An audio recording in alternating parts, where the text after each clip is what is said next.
So, hello guys and welcome back to PK's Learning World.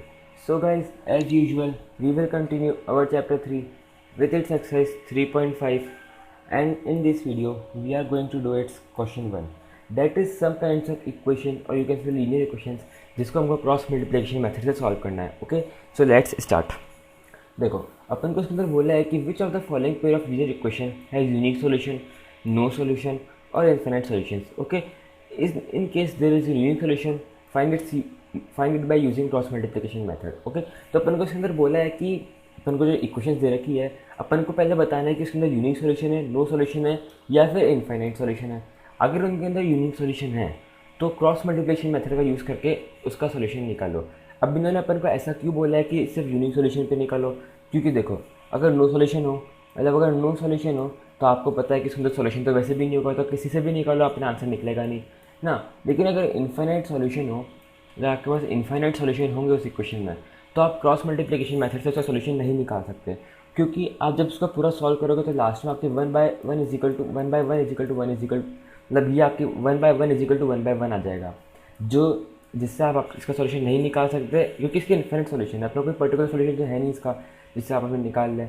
Okay, आपके अपने infinite solution है इसके लिए, है ना. तो अब देखो अपना पहला क्वेश्चन है अपने पास x minus three Y is equal to minus three. एक सेकेंड, हाँ, x minus three Y minus three is equal to zero and three X minus nine Y minus two is equal to zero, है ना. तो देखो, अगर आपको ये टेबल लर्न है, ये टेबल मैंने आपको स्टार्टिंग के लेक्चर्स में कहा था कि इस टेबल को ज़रूर लर्न कर लेना, क्योंकि टेबल बहुत कम आएगी. इसलिए अगर आपको ये टेबल लर्न है तो आपके लिए ये बहुत इजी हो जाएगा बताना कि वो यूनिक सॉल्यूशन है, इनफाइनाइट सॉल्यूशन है या फिर नो सॉल्यूशन है. ओके, तो ये जो टेबल है इसको हमेशा अच्छे से, ये जो टेबल है इसको हमेशा अच्छे से याद करना. ये बहुत इंपॉर्टेंट टेबल है, मतलब ये इस चैप्टर में बहुत ज़्यादा काम आएगी. ये टेबल इसको अच्छे से याद कर लेना. ओके, तो देखो, अब आप इसको देख के बता सकते हो कि ये जो बनेगा ये नो सॉल्यूशन बनेगा. क्यों? देखो, यहाँ पर अपने पास a1 बाई a2 क्या है, 1/3, है ना. b1 बाई b2 क्या है, -3 बाई -9. माइनस से माइनस कट जाएगा और ये क्या आ जाएगा, 1/3. तो a1 बाई a2 तो हो गया b1 बाई b2 के इक्वल ना. अब ये मतलब अपने पास इन दोनों में से कुछ एक चीज़ आएगी. ये देखो, इसमें भी a1 by a2 equal to b1 by b2 है, इसमें भी a1 by a2 equal to b1 by b2 है. अब देखो c1 बाई c2, c के ऊपर पूरा डिपेंड है. देखो c क्या है अपने पास, -3 -2, मतलब क्या आ जाएगा, 3/2, जो कि है नॉट इक्वल, क्योंकि वो तो ना 1/3, ये 3/2 है. तो c आ गया अपने पास नॉट इक्वल, मतलब a इजिकल टू ए और बी इक्वल है लेकिन सी नॉट इक्वल है. तो क्या बन गया अपने पास, ये वाली कंडीशन, मतलब लास्ट वाली, a1 by a2 equal to b1 by b2 not equal to c1 by c2. तो अपने पास क्या आ गया, no solution. Okay, no solution आ गया अपने पास, तो मतलब अपन को इसका सॉल्यूशन नहीं निकालना है. ओके, तो उसको सिस्टमेटिकली सॉल्व करा है वो देख लो एक बार आप ना. ये देखो, जैसे मैंने करा बिल्कुल वैसा ही है. a1 है अपने पास 1, b1 है -3 और c1 है -3. तो वही करा, a1 by a2 b1 by b2 और c1 by c2. a1 by a2 और b1 बाई b2 तो 1/3 आ गया, c1 बाई c2 आ गया अपने पास 3/2, जो कि नॉट इक्वल है. Hence the given pair of equation is no solution. Okay, अब देखो इसका सेकंड पार्ट में अपने पास है 2x plus Y is equal to 5 और 3x plus 2y is equal to 8 ना. तो देखो अपने पास a1 बाई a2 क्या है, 2/3 और b1 बाई b2 क्या है, 1/2, हाँ. b1 बाई b2 क्या है अपने पास, 1/2. तो ये क्या आ गया, नॉट इक्वल. अब ये किसकी कंडीशन है, ये देखो, ये किसकी कंडीशन है अपने पास, ये अपने पास a1 by 2 not equal to b1 by b2 किसकी है, यूनिक सॉल्यूशन की. तो ये क्या आ जाएगा अपने पास, यूनिक सॉल्यूशन ना. अब यूनिक सॉल्यूशन आ गया तो अपन को करना है क्रॉस मल्टीप्लिकेशन मेथड से इसका सॉल्यूशन निकालना है. अगर क्रॉस मल्टीप्लिकेशन मेथड नहीं आता तो मैं बोल रहा हूँ उसको, मैंने जो प्रीवियस वीडियो वो बनाई है वो देखो, क्योंकि इसके अंदर बहुत अच्छे से समझाया क्रॉस मल्टीप्लिकेशन कैसे करना है, क्या होता है. क्योंकि अगर आपको वो नहीं आता तो आपको क्वेश्चन समझ नहीं आएगा. वैसे एग्जाम में कोई आपके पास बाउंडिंग नहीं है कि आप क्रॉस मल्टीप्लिकेशन मेथड से ही करो, लेकिन आपका एनसीईआरटी के सॉल्यूशन के लिए वो मेथड आना चाहिए, क्योंकि एग्जाम में आपको कोई पर्टिकुलर मेथड पूछेंगे नहीं, इसलिए आपको कोई सा भी मेथड आना चाहिए चलेगा. लेकिन अभी आपको करना है क्रॉस मल्टीप्लिकेशन मेथड से, है ना. तो देखो, यहाँ तक मैं समझ रहा हूँ कि आप सबको आता है, तो यहाँ तक आई होप सब कर लोगे. तो क्या अपने पास क्या आ गया, hence the given pair of linear equation has unique solution, मतलब इसके अंदर यूनिक सॉल्यूशन है. फिर क्या, now using cross multiplication method we know that. अब हम क्रॉस मल्टीप्लिकेशन मेथड करेंगे और ये जो फॉर्मूला है, ये फॉर्मूला हमको याद है, और एग्ज़ाम में अगर आप भी क्रॉस मल्टीप्लिकेशन मेथड यूज़ करो तो ये जो फॉर्मूला है ये एक बार ज़रूर लिख लेना, है ना. ये मतलब इसको इंपॉर्टेंट मार्क कर दो, इसका क्या स्टार लगा दो. मतलब ये इंपॉर्टेंट है. अगर आप ये फॉर्मूला नहीं लिखोगे तो आपके 90% चांसेस है कि आप कुछ गलती करोगे, साइन में कुछ गलती, मल्टीप्लाई करने में कुछ गलती, लेकिन गलती ज़रूर करोगे। ओके, तो गलती नहीं करनी है अपन को और उसको सॉल्व ज़रूर करना है। मतलब ये फॉर्मूला ज़रूर लिख देना, और फॉर्मूला के जनरली हाफ मार्क्स आपको मिल ही सकते हैं। अगर आपने कुछ गलत करा है, आपका आंसर गलत है, तो आपको फार्मूला के हाफ मार्क्स ज़रूर मिल जाएंगे। ओके, मतलब ऐसे नहीं कि आपका पूरा क्वेश्चन गलत कर देंगे, फार्मूला के हाफ मार्क्स ज़रूर दे देंगे आपको। ओके, तो देखो मैंने आपको बताया था कि अपन इस फॉर्म में लिख देते हैं एक बार। हाँ देखो, अपन एक बार इस फॉर्म में ज़रूर लिख देते हैं एक्स वाई और जेड ना। सॉरी, यहाँ पे 1 आएगा, सॉरी यहाँ पे 1 ना। तो इसके नीचे अब मैंने आपको बताया था कि x के नीचे कभी भी x के वेरिएबल्स नहीं आते, y के नीचे कभी भी y के नहीं आते, और 1 के नीचे कभी भी 1 के नहीं आते। 1 मतलब c के c नहीं आता। तो इसके नीचे क्या आएगा, b, यहाँ पे आएगा, देखो गो, हाँ यहाँ पे आएगा अपने पास b, यहाँ पे आएगा c, यहाँ पे आएगा a और यहाँ पे आएगा b। मतलब ये एक पर्टिकुलर है, इसको याद रख लेना कि पहले b c a b, ये अपने इसको याद रख लेना कि ऐसे ही सीक्वेंस में आते हैं।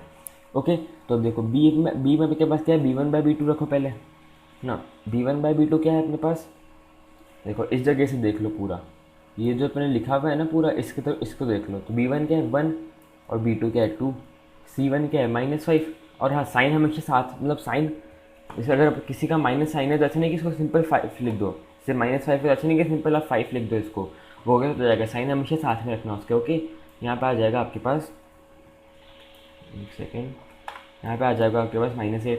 फिर a क्या है 2 और 3 है ना, और फिर वापस b क्या है 1 और 2। ओके, तो अब देखो, अब इसको सॉल्व कैसे करना है अपन को। सॉल्व करना तो बहुत इजी है, इसको इससे मल्टीप्लाई, इसको इससे मल्टीप्लाई, इसको इससे, इसको इससे, इसको इससे और इसको इससे।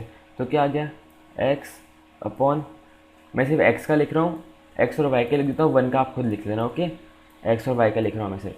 तो x के अंदर क्या आएगा अपने पास, देखो x के नीचे क्या आएगा 1 इंटू -8, 1 और -8 और फिर बीच में माइनस साइन, मतलब इसको मल्टीप्लाई करो, फिर माइनस दिस 2 और -5, फिर y के नीचे क्या है -5 और 3, -8 और 2। एक को चीज़ ध्यान रखना, अगर किसी नंबर के आगे माइनस है तो उस नंबर को ब्रैकेट में ज़रूर लिख देना। नहीं तो अभी इस वाला पार्ट है, इस वाले पार्ट में बच्चे ज़्यादातर मिस्टेक कर देते हैं कि बाहर माइनस है तो वो अंदर माइनस नहीं लिखा उन्होंने और ऐसे सिंपल मल्टीप्लाई कर दिया, तो कितने मिस्टेक हो जाती है कि माइनस माइनस प्लस हो जाएगा वो, लेकिन बच्चे क्या माइनस लिख के आ जाते हैं और फिर आंसर गलत आ जाता है। ओके, तो हमेशा जो जितने नेगेटिव के नंबर है उनको ब्रैकेट में ज़रूर लिख देना। ओके, तो देखो ये आ गया अपने पास। अब इसके बाद आप यहाँ पे देखो, इसके बाद अपने यहाँ सॉल्व कर रखा है, सॉरी यहाँ पे, हाँ इस जगह पे सॉल्व कर रखा है अपन ने। देखो फिर क्या क्या, देखो 1 इंटू -8, एक सेकेंड, हाँ देखो अब 1 इंटू -8 क्या आएगा -8, 2 इंटू -5 -10, -5 इंटू 3 -15 और -8 इंटू 2 -16। फिर उसके बाद क्या है 2 इंटू 2, अब इसको देखो 2 इंटू 2 और 1 इंटू 3, यहाँ नेगेटिव का साइन है ही नहीं कोई अपने, इसलिए प्रॉब्लम ही नहीं, 4 -3 सिंपल। अब देखो यहाँ क्या आ गया -8, फिर माइनस माइनस प्लस हो जाएगा, तो यहाँ प्लस हो गया, इधर से प्लस हो गया यहाँ पे, तो -8 + 10, देखो इसको यहाँ लिख देते हैं x अपॉन -8 + 10 है ना, is equal to y upon -15, यहाँ भी माइनस माइनस प्लस हो जाएगा +16 है ना, और यहाँ पे 1 का अपन 1 है ही क्योंकि 4 - 3 1 होता है। तो यहाँ पे क्या आ जाएगा आपके -8 + 10 2 आ जाएगा, क्योंकि बड़ा नंबर पॉजिटिव का है तो यहाँ 2 आ जाएगा, या 1 आ जाएगा, या 1 तो है ही। तो क्या आ गया आपके पास, अब देखो इसको ऐसे देखो, क्या आ गया आपके पास x/2 is equal to y/1 is equal to 1/1 ना, ये आ गया था अपने पास लास्ट में, एक सेकेंड, हाँ ये मतलब ये आ गया था अपने पास लास्ट में। अब मैंने आपको कहा था कि हमेशा इन दोनों को साथ में, मतलब इसको साथ में और इसको साथ में अपन को सॉल्व करना है। तो कैसे होगा ये, देखो x/2 इज इक्वल टू 1/1 और y/1 इज इक्वल टू 1/1। तो क्या आ गया, x की वैल्यू आ गई अपने पास 2, y की वैल्यू आ गई 1। ओके, तो बस सिंपल सा है ना, x की वैल्यू 2, y की वैल्यू नहीं, थोड़ा सही से क्लियर नहीं दिख रहा, बेटा अपने पास आ गई वैल्यू। ओके, तो आई होगा सबको समझ आया होगा। अब देखते हैं इसका सेकंड पार्ट। ओके, तो अब देखो इसका सेकंड पार्ट, थर्ड पार्ट में क्या है अपने पास, देखो ब्लू ले लेते हैं, चलो थर्ड पार्ट में क्या है, 3x minus 5y is equal to 20 और 6x minus 10y is equal to 40। अब आप इसको देख के बता सकते हो कि इसके अंदर इन्फिनिट सॉल्यूशन, सॉरी हाँ इन्फिनिट सॉल्यूशन है। कैसे? क्योंकि देखो अगर आप ये जो सेकंड इक्वेशन है ना, एक सेकेंड, ये जो सेकंड इक्वेशन है अपने पास, अगर आप इसको ध्यान से देखो और अगर आप इसको सिंप्लीफाई कर दो 2 से, मतलब सबको अगर आप 2 से डिवाइड कर दो सारे नंबर को, तो ये जो इक्वेशन है वो बिल्कुल सेम एज इट इज़ बन जाएगी। मतलब दोनों इक्वेशन सेम बन जाएगी। देखो अगर आपने इसको पूरे को 2 से डिवाइड कर दिया, क्या आ जाएगा? 2x minus 5y is equal to 20। दोनों सेम आ गए, दोनों सेम आ गए। इट मीन्स इसका a1/a2 b1/b2 c1/c2 तीनों इक्वल होंगे। इट मीन्स इसके अंदर क्या आएगा? इन्फाइनाइट सॉल्यूशंस आएगा अपने पास, है ना। अपने पास आ गया इन्फाइनाइट सॉल्यूशंस। अब देखो यहाँ तक आए हो, सबको समझ आ गया होगा कैसे करना है इसको। अगर आप फिर भी मैं तो डायरेक्ट बता रहा हूँ, अगर नहीं आता तो वही a1/a2 b1/b2 करके सॉल्व करो। देखो सबका आएगा 1/2 1/2 1/2, तीनों 1/2 आएगा तो a1/a2 b1/b2 c1/c2 इक्वल हो गए, तो अपने पास आ गया इन्फिनिट सॉल्यूशंस। ओके, अब देखो अब ऐसा नहीं कि इन्फिनिट सॉल्यूशन में आएगा तो अपन को सिंपल छोड़ देना है कि इन्फिनिट सॉल्यूशन आ गया, अपन को सॉल्व नहीं करना है। ये जो लाइन है नीचे ना, इस लाइन को पहली बात तो एज इट इज़ लिख देना। वैसे ऐसे क्वेश्चन आएंगे नहीं आपके पास, लेकिन अगर बाई चांस आ गया, स्कूल में कितनी बार आ जाता है क्योंकि टीचर बोलते हैं कि हमने पढ़ा है तो हम दे देते हैं, इसलिए स्कूल में कितनी बार आ जाता है, तो इसलिए जो लाइन है, ये 3 लाइन है, इसको एज इट इज़ लिख देना। बस जो ये वैल्यू है, ये वैल्यू सब में चेंज होगी, बाकी कुछ भी चेंज नहीं होगा इस पूरी लाइन के अंदर। ओके, अब ये वैल्यू कैसे चेंज होगी इसको बताता हूँ मैं, और लाइन को समझाता हूँ मैं, है ना। अब देखो लाइन में क्या है अपने पास, देखो लाइन में अपन को दिया है the solution will be found by assuming the value of k to be k, x to be k, hence the ordered pair k and this where k is the constant are the solution of the given pair of equations. Okay, अब देखो अपन को बोला क्या है इसके अंदर, अपन को बोला है कि जो इसका आंसर है उसको कैसे निकालेंगे अपन। देखो अपने पास जो x की वैल्यू है, अपन x को अज्यूम कर लेंगे टू बी k, x को अपन k अज्यूम कर लेंगे। अगर अपन ने x को k अज्यूम कर लिया, देखो जो फर्स्ट इक्वेशन है इसके अंदर x की वैल्यू पुट करो। आप सेकंड में भी रख सकते हो, कोई इशू नहीं है, लेकिन दोनों का आंसर सेम ही आएगा क्योंकि इन्फिनिट सॉल्यूशन है, हर सॉल्यूशन सेम है इनका, है ना। तो देखो यहाँ पे क्या आएगा, आपने अगर रख दिया 3k minus 5y is equal to 20, ये आ गया आपके पास वैल्यू कि ये आ गया आपकी, ये अपने x की वैल्यू से अंदर पुट कर दी ना। अब आपको पता है जो कोऑर्डिनेट्स होते हैं, मतलब आपको क्या बोला कि hence the ordered pair this where k is a constant. अब आपको पता है कि जो अपने कोऑर्डिनेट्स होते हैं ग्राफ में, वो होते हैं x और y की फॉर्म में, मतलब x y होते हैं, पहले x आता है फिर y आता है। तो यहाँ भी वैसे ही है, पहले इन्होंने k लिखा है फिर y की जो पूरी वैल्यू है 3k माइनस 20/5, ये y की वैल्यू है, k x की वैल्यू है, तो अपन ने x जगह तो रख दिया k। अब अपन को निकालनी है y की वैल्यू। y की वैल्यू कैसे निकालेंगे? अगर आपको सब्स्टिट्यूशन मेथड ध्यान हो तो बिल्कुल वैसे ही निकालना है। अपन सब्स्टिट्यूशन मेथड में क्या करते थे कि एक इक्वेशन से वैल्यू निकाल के दूसरी इक्वेशन में पुट कर देते थे, तो यहाँ भी वैसे ही, इसमें दूसरी इक्वेशन में पुट नहीं करना, सिर्फ वैल्यू निकालनी है। कैसे? देखो क्या आ गया, 3k minus 20 is equal to 5y, है ना। तो 5y को इधर लेगा, 20 को इधर लेगा ताकि 5y पॉजिटिव में हो जाए ना। तो क्या आ गया अपने पास, 3k minus 20/5 is equal to y। ये जो वैल्यू आई ये अपने पास आ गई y की वैल्यू, है ना। तो ये जो वैल्यू ये अपने पास y की वैल्यू, तो कोऑर्डिनेट्स अपने क्या हो गए, x और y, k और दिस, फिर x k जो है वो x की वैल्यू है और ये जो है वो y की वैल्यू है। तो कोऑर्डिनेट्स आ गए x और y, है ना। Where k is a constant, k जो है वो कांस्टेंट नंबर है, are the solution of the given pair of equation, मतलब ये जो ऑर्डर्ड पेयर है ये इसका सॉल्यूशन है। इट मीन्स k जो कांस्टेंट है, अगर आप इस k के अंदर कोई सी वैल्यू रखो तो जो भी इसका सॉल्यूशन आएगा वो इनका आंसर होगा। जैसे आपने k को 1 रखा और यहाँ पे k1 आ गया, यहाँ पे जो भी वैल्यू आएगी वो भी इसका आंसर, k2 रखा, फिर जो वैल्यू आएगी वो भी इसका आंसर, 3 रखा 4, जितनी वैल्यू रखो वो सब इसका आंसर है ना। अब इसको ग्राफ में समझो, इसको अच्छे से समझो कि होता क्या है ये।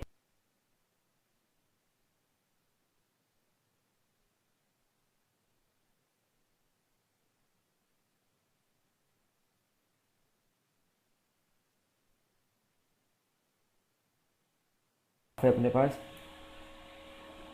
ये और ये, जैसे समझो ये अपने पास एक ग्राफ है ना, और ये वाला जो पॉइंट है अपना, एक सेकेंड, हाँ ये वाला जो पॉइंट है, ये समझो इस जगह पर कहीं लाई कर रहा है ना, इस जगह पर कहीं लाई कर रहा है पॉइंट। तो अगर आप इसमें जितनी भी वैल्यूज लिखोगे और जितने भी आंसर आएंगे, वो सारे आंसर या वो जितने भी पॉइंट्स हैं वो सारे इसी लाइन पर होंगे। जैसे इस लाइन से, इस पॉइंट से जो फर्स्ट पॉइंट है इनका ना, इसी लाइन पर, इस लाइन, ये जो इस पॉइंट से जो लाइन पास होगी उसी लाइन पर सारे सॉल्यूशंस होंगे। मतलब आप कोई सी वैल्यू रख दो इसके अंदर, 1 रखो, 2 रखो, 3 रखो, 4 रखो, जितने भी आंसर्स आएंगे वो सारे इस लाइन पर ही आएंगे आपके। मतलब जो लाइन है इसी पे आएंगे आपके। देखो आपको एक एग्जांपल से समझाता हूँ मैं कि कैसे आएंगे ना, आपको एक अच्छे से एग्जांपल से बताता हूँ मैं।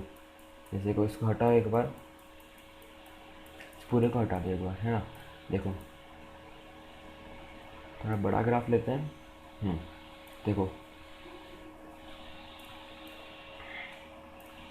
तो समझो अपने पास यहाँ पे 1, यहाँ पे 2 है, यहाँ पे 3 है, यहाँ पे 4 है, यहाँ 5 है, यहाँ 6, यहाँ 7, यहाँ 8, और समझो यहाँ पे 10 है ना। 10 तक ले लिया अपन ने। देखो अब क्या होगा, मैंने सबसे पहले रख रहा हूँ उसके अंदर 5। 5 इसलिए रख रहा हूँ कि 5 पूरा जो y की वैल्यू है उसके अंदर 5 पूरा डिवाइड हो जाएगा, ताकि अपनी आंसर मतलब जो y की वैल्यू वो पॉइंट में नहीं आएगी, परफेक्ट वैल्यू होल नंबर में आ जाएगा, है ना। देखो k 5 आ गया, k जो है वो अपन ने रखा 5, है ना। तो y की वैल्यू क्या आ जाएगी, 3 इंटू 5 -20/5, है ना। तो इसकी वैल्यू आ जाएगी 1। 1 कैसे, 3 इंटू 5 15, 15 -20, सॉरी माइनस में आएगी, अपन 1 एज्यूम कर लेते हैं, कैसे कैसे भी अपन 1, जैसे अपन 1 एज्यूम कर लेते हैं ना। 1 अपन एज्यूम कर ली तो कहाँ पर आएगा, ये 5, और समझो यहाँ पे 1 है, ये 1, ये 2, ये 3, ऐसे कुछ वैल्यूज़ है। तो यहाँ पे 1 ना, समझो अपनी पहली वैल्यू आ गई यहाँ पे 1। फिर दूसरी वैल्यू आएगी 10 और 2, तो 10 और 2 समझो यहाँ पर है ना। तो देखो ये जो लाइन जाएगी अपनी, और लाइन हमेशा ओरिजिन से स्टार्ट करना, जैसे ये ओरिजिन से लाइन जाएगी, ये लाइन सीधी जाएगी। अब पॉइंट्स का तो डिफरेंस है इसलिए वो पॉइंट थोड़ा सही से नहीं बना, बाकी दूसरा पॉइंट आएगा वो भी इसी लाइन पे कहीं आएगा। जैसे समझो पहला पॉइंट यहाँ पे आया, दूसरा यहाँ पे, तीसरा यहाँ पे, मतलब जो पॉइंट्स आएंगे वो इसी लाइन पे आएंगे कि ना तो एक से ना तो यहाँ ना यहाँ पे ना यहाँ पे, मतलब हल्का सा भी नीचे, इतना नीचे भी नहीं होगा और इतना ऊपर भी नहीं होगा, मतलब बिल्कुल डिफरेंस नहीं आएगा, वो इस परफेक्ट लाइन पे ही आएंगे वो आंसर। ओके, इसका मतलब यही है। अब देखो आई होप इसको मतलब आपको अच्छे से समझ आ गया होगा कि इसका मतलब क्या है ना। मुझे लगता है कि आपको समझ आ गया होगा इसका मतलब। नहीं आया एक बार वापस देखो, कुछ ही नहीं है, वैसे आपके काम नहीं आएगा, अपनी तरह वैसे आपके काम नहीं आएगा ये, बट जस्ट फॉर नॉलेज आपको आना चाहिए ये, है ना। देखो अपन ने क्या करा, अपन ने एक्स की वैल्यू के एज्यूम करा, और के कोई वेरिएबल नहीं है, के जो है वो एक कांस्टेंट है, मतलब कोई एक वैल्यू है ना। के कोई एक वैल्यू है, 1 2 3 4 इन्फिनिट तक कोई सी भी एक वैल्यू है ना। तो अपन ने जो ऑर्डर्ड पेयर आया अपना, मतलब जो कोऑर्डिनेट्स आए वो आए अपने पास ये। कैसे, अपन ने जो इक्वेशन है उसके अंदर एक्स लेकर के पुट करा और फिर वाई की वैल्यू निकाल दी, है ना। फिर अपन ने क्या करा, फिर जो ये पॉइंट है, इस पॉइंट से जो लाइन पास होगी, इस ध्यान रखना कि जो लाइन है वो हमेशा ओरिजिन से स्टार्ट होगी। ऐसा नहीं कि जैसे आपके पास ये है, ये पॉइंट यहाँ पर है तो आपने यहाँ से पॉइंट, ये लाइन से यहाँ से लाइन स्टार्ट कर दी, या फिर ये आपके पास है, ये पॉइंट है, इस पॉइंट से लाइन स्टार्ट कर दी, ऐसा नहीं होगा। जो ओरिजिन है, जैसे ये ओरिजिन है तो लाइन हमेशा यहाँ से स्टार्ट होगी, मतलब ओरिजिन से लाइन स्टार्ट होकर इस पॉइंट से मीट होकर आगे निकलेगी, है ना। तो जो लाइन है उसी पे सारे पॉइंट्स आएंगे आपके, आप कोई सी वैल्यू रखो उसी पे आएंगे, मतलब इस पॉइंट से जो लाइन पास हो रही है उस पर जितनी वैल्यूज़ है वो सारे इसके आंसर थे। अब लाइन तो इन्फिनिटी जाएगी, इससे लाइन है इन्फिनिटी जाती रहेगी, ये तो लाइन खत्म ही नहीं होगी, तो इसमें जितनी भी वैल्यूज आएंगे वो सारी इसका आंसर है। ओके, इसका मतलब और कुछ भी नहीं है, सिंपल सा मतलब है इसका। ओके, आइए पहला क्वेश्चन आपको समझ आया होगा। अब देखते हैं इसका second part, sorry fourth part, last part है जो कि इसका। अब लास्ट पार्ट में अपन को ये क्वेश्चन दिए है ना। अब आप इस क्वेश्चन को, अब इस पर जो इक्वेशन है उसके अंदर आपके पास आएगा यूनिक सॉल्यूशन। यूनिक सॉल्यूशन आ गया, मतलब अपन को क्रॉस मल्टीप्लिकेशन मेथड से सॉल्व करना है। अब वही अपन ने वैल्यू ये पुट कर दिया। अब मैं इसके अंदर वो सॉल्व नहीं कर रहा कि एक्स वाई 1 ये वैल्यूज़ पुट करके नहीं लिख रहा, मैं आप खुद सॉल्व करना वो। अगर कोई प्रॉब्लम में मुझको बताना, मैं आपको बता दूंगा वापस से, दूसरा वीडियो बना के आपको बता दूंगा। ओके, तो देखो अपने पास B1 और C2, मैं डायरेक्ट आपको वैल्यू बता रहा हूँ। देखो B1 क्या है, B1 अपने पास -3 और C2 है -15, तो -3 और -15 आ गया अपने पास 45।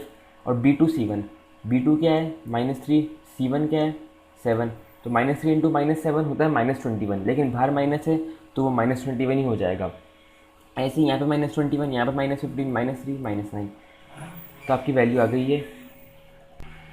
ओके, तो देखो अपने पास आ गया, अपने पास क्या आया फिर x/24। देखो यहाँ लिख देता हूँ अपन, x/24 ना is equal to y/-6 is equal to 1/6। अपने पास आई ये वैल्यू ना। अब इस वैल्यू से अपन निकाल लेंगे वैल्यूज अपनी, अब तो ईजिली निकल जाएगी। इसको इससे करो और इसको इससे करो, तो x/24 इज इक्वल टू 1/6 है ना, और y/-6 इज इक्वल टू 1/6। 6 से 6 हो गया, इससे ये 4 आ गया, तो x की वैल्यू क्या आ गई, x की वैल्यू आ गई 4, y की वैल्यू आ गई -1। यही जो अपन ने यहाँ पे लिखा है ना, यही चीज़ अपन ने यहाँ लिखी कि x की वैल्यू 4 है और y की वैल्यू -1। तो आई होप ये वाला लास्ट पार्ट जो ये आपको समझ आया होगा। So thank you guys for watching the video. तो नेक्स्ट वीडियो में अपन देखेंगे अपने जो क्वेश्चन, अगले वीडियो में अपन 3.5 का तो क्वेश्चन 2 और क्वेश्चन 3 देखेंगे।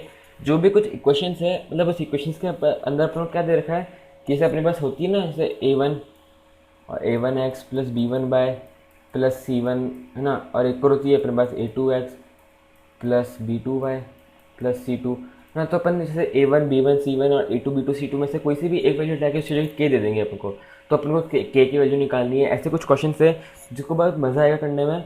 ओके, तो वो क्वेश्चन ज़रूर करना। ओके ओके, सो जाने से पहले please like the video, subscribe the channel and share with your friends. Okay, see the next video, till then.